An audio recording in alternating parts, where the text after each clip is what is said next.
Twofer. Best deal you can get is a twofer, right? You know what a twofer is, right? 2 for 1, let's go.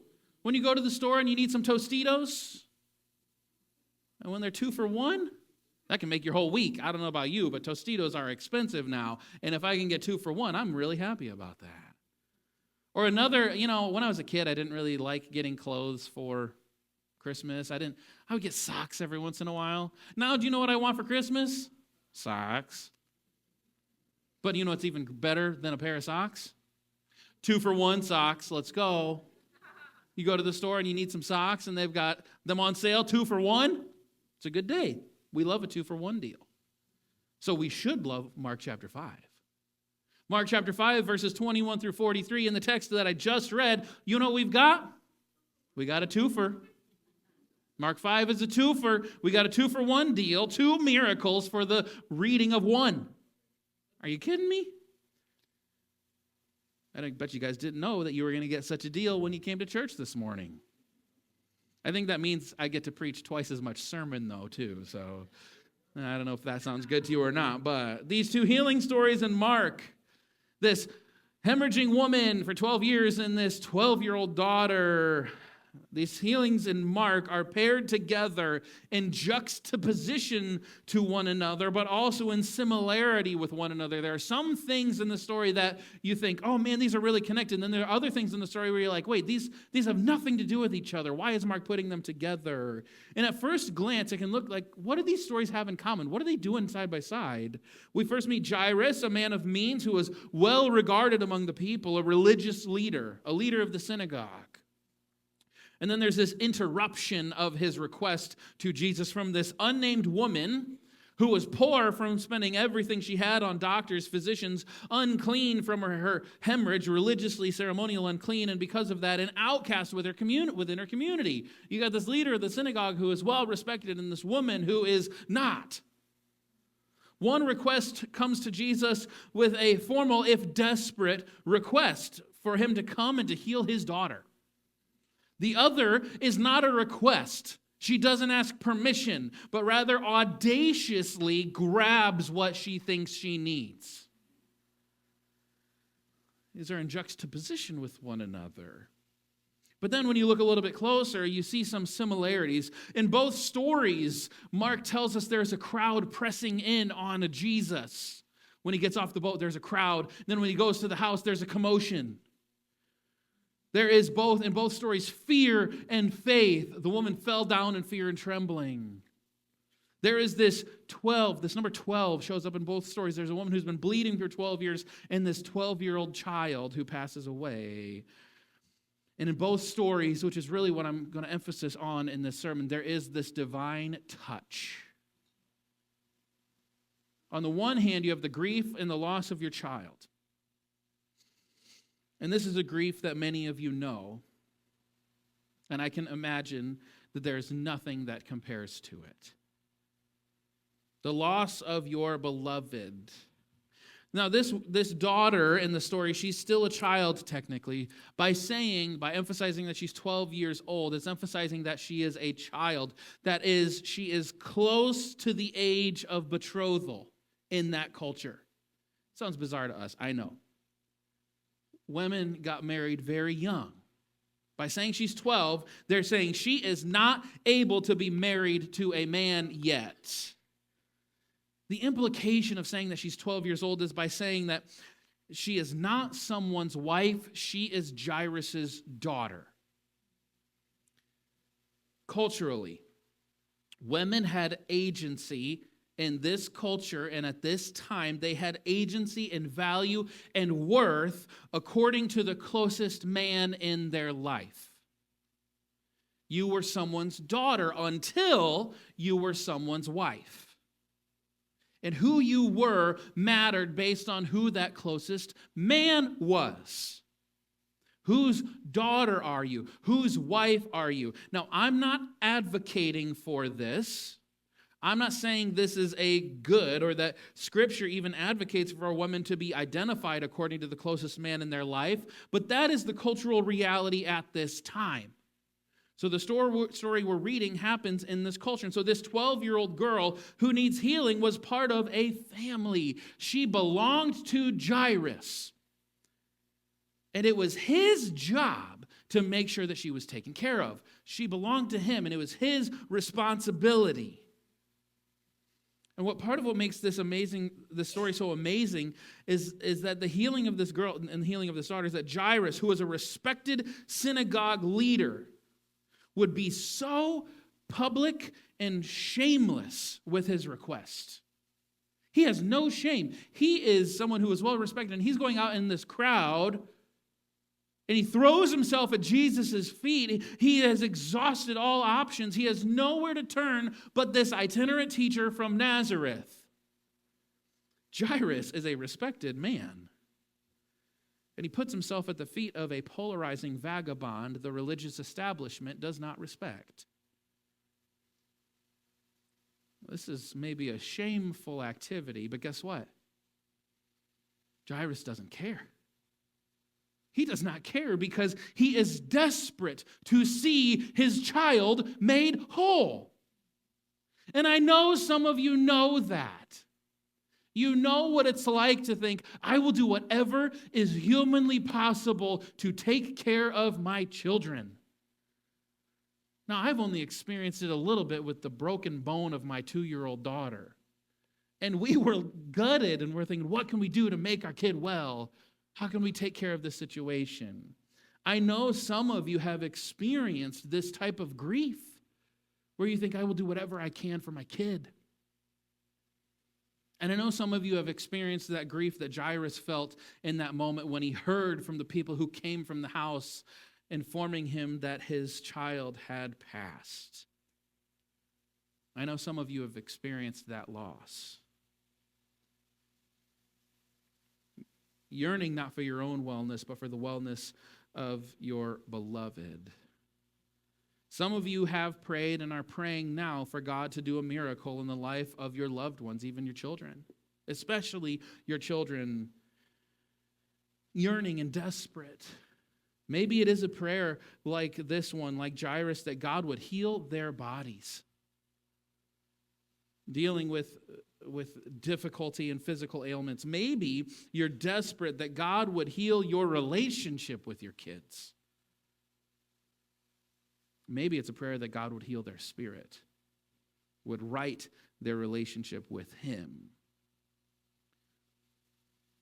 You see, this is a desperation and this is a grief that many of us have experienced. He was grieving the loss of his 12-year-old daughter.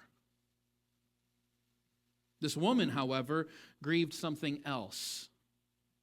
Not dissimilar, but she wasn't grieving the loss of a life. She was grieving the loss of potential life. And I know some of you have experienced this and maybe are experiencing it now as well. Now, Mark doesn't say it explicitly, but the implication of the story is that her bleeding is menstrual bleeding. That she has had menstrual bleeding for 12 years, which means she's not married, she is single, and she's unable to conceive.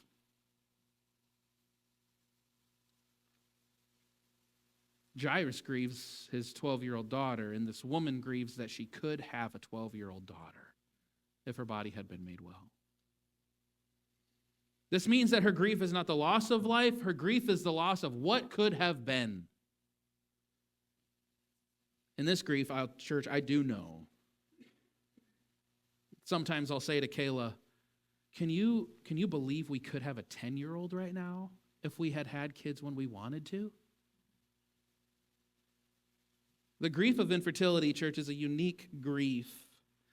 It's not like the grief of losing something. There's no memories that you can hold on to. You don't have pictures of your beloved that you can look back on. You don't have memories.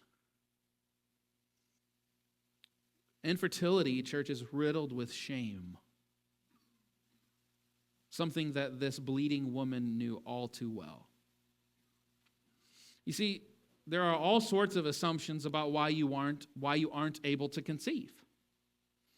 Some people in this story would have surely attributed to some sin that this woman committed, which would have prevented her from conceiving. I'm reminded of the story of the man born blind when the disciples say to Jesus, "Who sinned that this man was born blind, him or his parents?" There was this assumption that, well, if you had this physical problem, you must have sinned in order for that to take place. Jesus shows that that's not the case, but for Kayla and I, it wasn't so much that we were sinners. That's not the shame that we experienced during our infertility, but there was this question of, well, don't you guys have enough faith? You just need more faith. If you had more faith, you could have a kid. Or there was the other implication, the shame of we were being selfish for wanting to birth our own children. That it was somehow self-centered of us to want to have our own children. We would get comments like, rather dismissive comments that were like, well, why don't you just adopt? Well, there's always adoption. As if yearning for your own children was a dismissible desire. Like this woman, we prayed for years that God would heal our bodies. And like this woman, we spent all of our savings going to doctor after doctor, procedure after procedure to find a cure. With nothing left and no options on the table, also like this unnamed woman, thanks be to God, we truly experienced a miracle. In our desperation, God heard our cries through his bride, the church, through y'all. You see, about 6 years ago, this church said that Kayla and I are not allowed to stop trying to conceive. You guys said, no, you're not done. We're with you in this. And y'all raised money for us to pursue IVF. Not once, but twice. So I get to tell you guys that Millie is your kid just as much as she's ours. Y'all paid for her, okay? So you guys have to take some responsibility there. So Jesus heals this bleeding woman, but what's amazing is he does more than just a healing. There's also a restoration. Did you notice how he addresses this nameless single woman after he heals her? Did you see the title that he gave her in the text? This woman has no social standing. This woman has no agency. She has no worth and no value culturally, socially. Because she has no man. Again, not a commendation of that cultural reality, just a recognition of what is. She has then no agency or purpose or meaning. What does Jesus call her? Y'all, some of y'all just said it. Daughter. Do you know what he's doing for her in that moment? He assumes the role of a father figure in her life. And by doing so, by giving her a family, what he's doing is giving her agency. He's giving her worth. He's giving her value. Saying, hey, everyone else might not see you as you are, created in the image of God, but I do, daughter. One that society had dismissed, ignored, and shamed, one that was truly, church, rather audacious with her faith, is now given a place socially. So there's the miracle of healing her body, but then there's also the restoration of her entire being in her community. Saying, you are not worthless, you are not without value, you are not without agency, you are my daughter now. In both of these stories, Jesus makes this physical contact with someone that would make him ceremonially unclean. According to Torah, the Hebrew Bible, the scriptures that they would have used, ceremonial uncleanliness was not an indication that Jesus had disregard for sin. I want to be clear about something. Being unclean, according to the Hebrew Bible, was not that you were a sinner, but it could be shameful. There were procedures for making yourself clean again after having been made unclean, but according to the law, it was unclean to be in contact with a woman who was menstruating. There was a process for being made clean again, and it took about a week. You know what else was unclean? A dead body. Touching a dead body meant that you would have to similarly go through the process to be made ceremonially clean again and therefore able to interact with people in your community. Jesus does not have, apparently, much regard for the shame associated with being unclean. Or Jesus reveals, perhaps, that the wholeness that he brings is greater and more contagious than the shame of touching these unclean people. You see, it wasn't this woman's uncleanliness or shame that was contagious. It wasn't her uncleanliness that transferred to Jesus. It was Jesus' wholeness and holiness that was contagious to her. Righteousness and holiness is way more contagious than shame and dishonor, church. You see, with this woman, what did she do? She reached out from the crowd and grabbed a hold of his cloak. She grabbed him. He couldn't control that.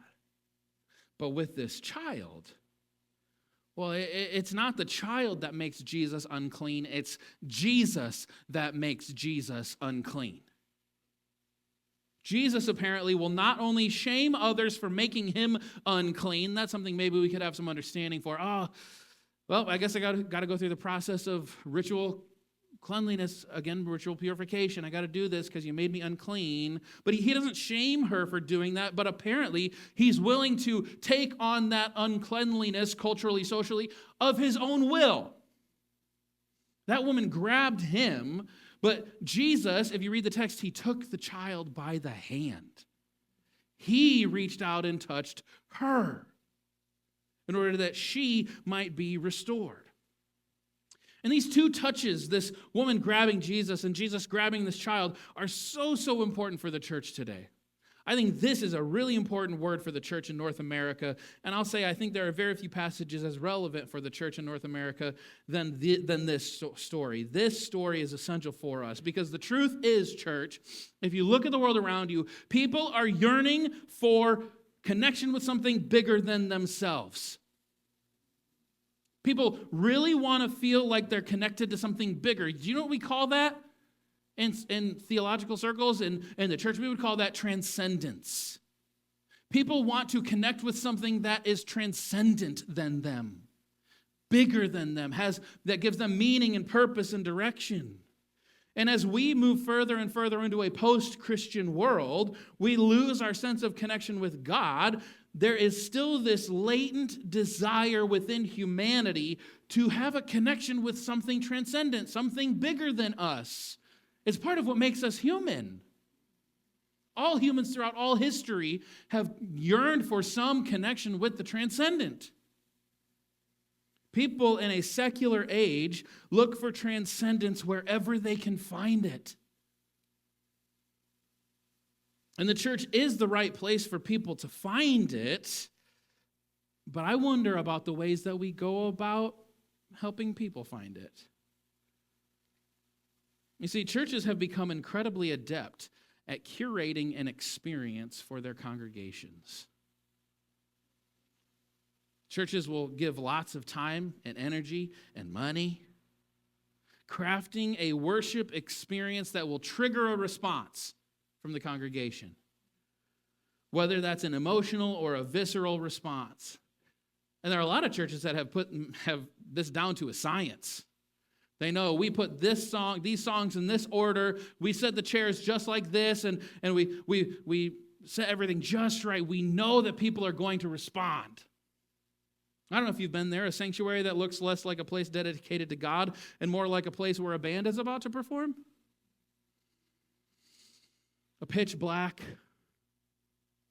sanctuary, auditorium, worship center, a brightly lit stage, loud, highly produced, maybe even auto-tuned music. We work really hard to get the lighting right, to get the audio EQ right, to get the build and the drop of the music arrangement, the transitions between what's happening in the worship service, the seating arrangement, etc.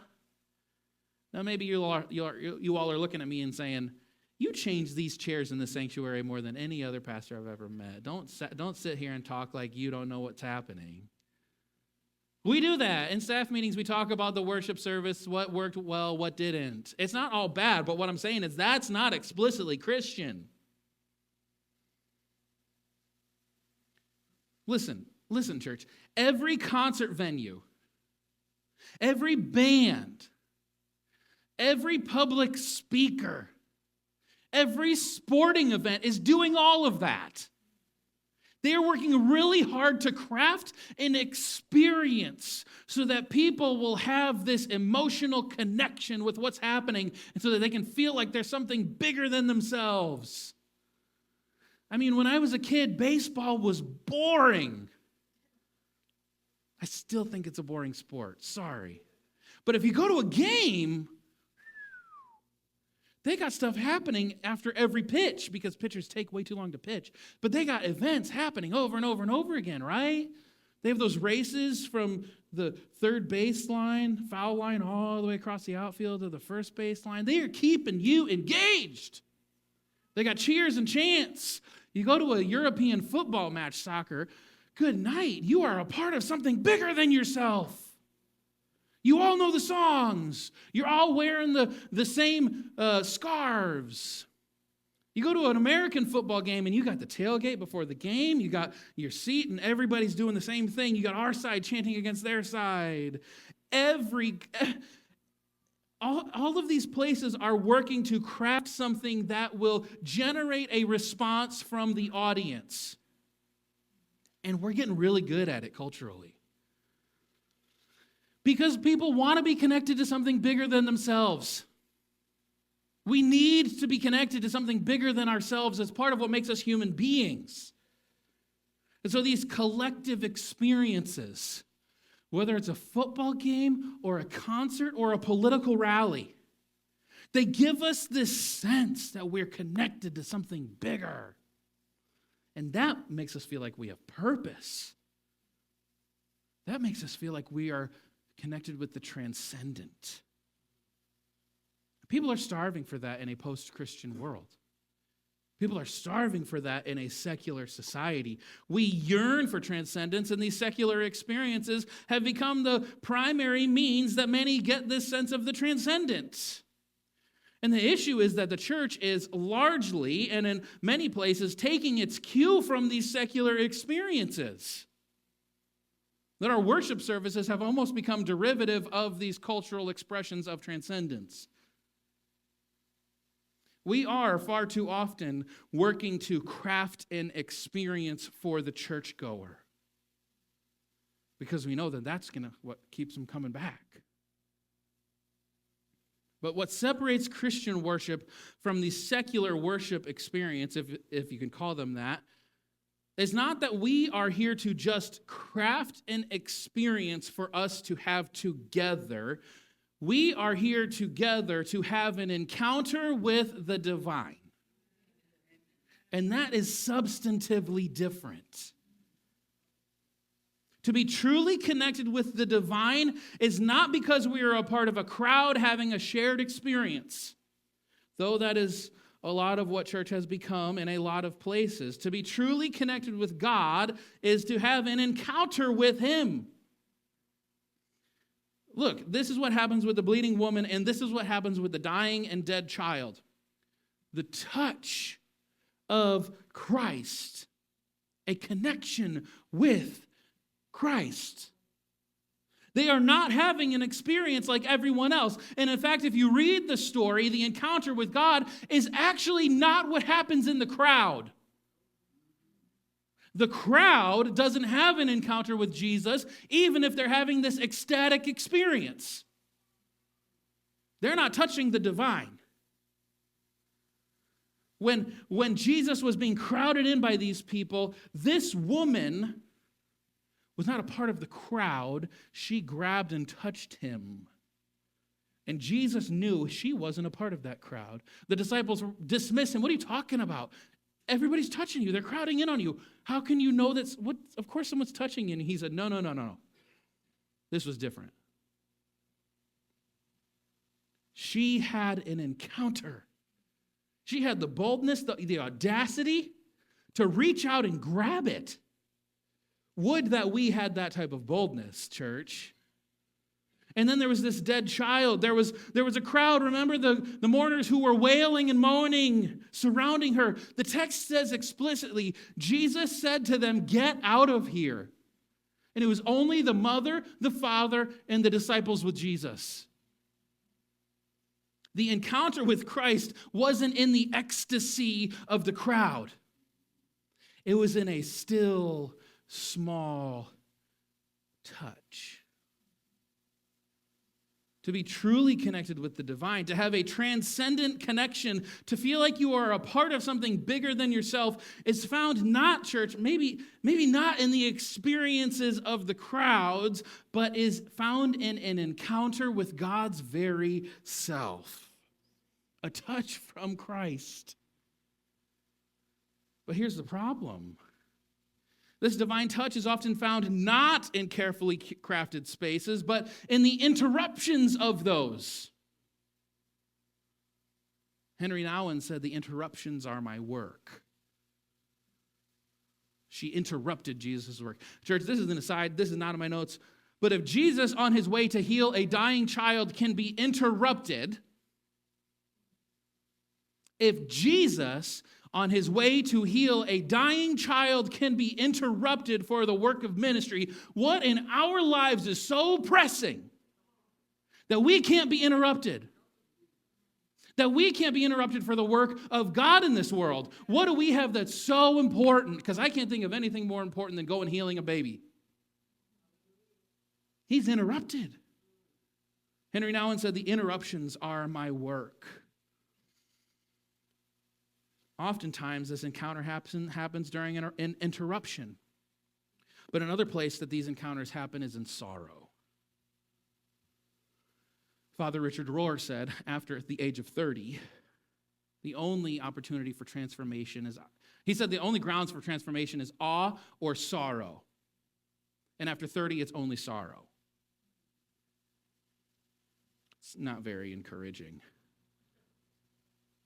But sometimes, maybe for many of us, the only time that this encounter with the divine shows up is in this grief. Because when in desperation we have nowhere to go, we turn to Jesus.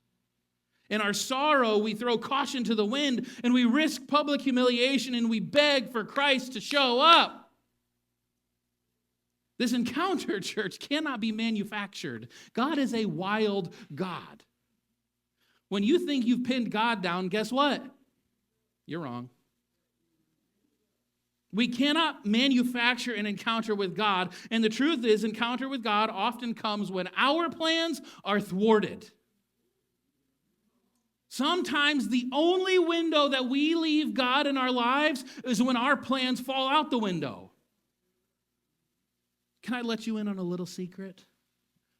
Not everybody knows this, but I'm going to let you in on it. This is a shared secret among preachers and pastors. Whenever pastors have a sermon that they think is going to be a banger, or whenever a music pastor has a set list that they think is going to be fire, I can almost guarantee you that it will not. The sermons that I think that I come to this pulpit and I think, ooh, I got a good sermon. My argument is so well crafted. My points flow so perfectly. Man, this is going to be a great sermon. Whenever I have one of those sermons, you know what the response is after church? Crickets. And then there's those sermons that I just barely get put together by 11 o'clock on Sunday morning that I'm and maybe even still writing in the pew, and I'm like, oh my gosh, I got to say something up here. I still have to preach, don't I? Sermons that I think are going to be garbage, that I think are worthless. Y'all come up to me after church and say, Pastor, you really spoke to me today. And I'm thinking, well, how? I don't think what I said made any sense. That touch? So I've given up trying to figure out what works and what doesn't when preaching. Maybe that's the point. when I think I have a banger of a sermon, when we think our worship service is going to be so spectacular, it's like we are relying on our own strength, on our own faculties, on our own abilities to make something transcendent happen. We're crafting and curating something. We think that we can make something that is going to have God show up, that we can make God show up in our lives. But God has this funny way of showing up when we least expect it. It's like God says to me, oh, you think you got a good sermon to preach? Go ahead, brother. Give it your best shot. You think you've got what it takes for these people to think they've encountered the divine? Go ahead, buddy. And then when things don't go as planned, it's like God says, oh, okay, can I step in now? You got a little room for me here now? Because I'll show up if you've got the space for me.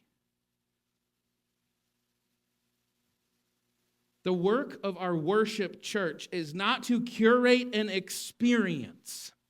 It is to make room for an encounter. It is to allow God's space to show up. I've talked about it before. I'm sure I will again in my future. Quaker worship services, they will gather in a room and they will sit in silence. And that's their worship service. And no one speaks until God shows up. No one says a word until the Spirit speaks. Then and only then do they say anything in their worship services. The work of our worship is not to curate an experience, but to leave space for an encounter. What are we yearning for with our walk with Christ, church? An experience that will make us feel all the feels? Because that's cool, but it's a little unfulfilling. Or do we yearn for an encounter with our Lord? Do you have room in your spirit, church? Do you have room in your calendar? Do you have room in your schedule? Your mind and your heart for an encounter with Jesus Christ? Because that will transcend any experience we can manufacture. With this woman and with this child, what we see is that an encounter with the divine transcends any experience we can have with the crowds.